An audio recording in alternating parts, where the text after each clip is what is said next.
Part 5. Continue the journey, American dream of a young poor Vietnamese girl before staying at that girl's house. I had stayed for a few days at the home of an 18-year-old girl. She invited me to live with her, saying her dad had gone back to Vietnam, but after only 2 days her mom came home and kicked me out. I was so shocked and scolded that girl like crazy. After that, my cousin in Australia promised to buy me a ticket to visit Washington, D.C.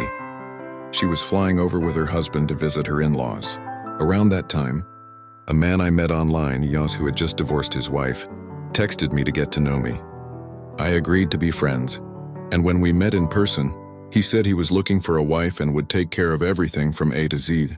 I didn't really like him, but I said we could take it slow and get to know each other. Every time he came to visit me, it took him over an hour of driving. One day, he drove me to the airport so I could fly to Washington, D.C. for my trip. When I arrived in the U.S. Capitol, oh my God, it was breathtakingly beautiful. Totally worth all the struggles I had gone through. Cherry blossom trees were blooming all along the parks, ancient, elegant, and stunning. Then we went to Maryland to visit my cousin's husband's family. The younger brother was very kind, but his wife was extremely jealous and afraid her husband might leave her for a new Vietnamese woman who had just come to America. I heard that she even forbade him from going back to Vietnam. When my cousin and her husband went out together, the wife insulted both me and my cousin. At first, we were all chatting happily, but after that, I didn't even want to look at her face.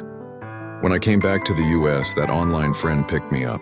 Still upset about the past, I argued with him, but later apologized and we made peace. He told me that he had once sponsored his wife from Vietnam. They were married for 10 years, and she was good at doing nails and massages.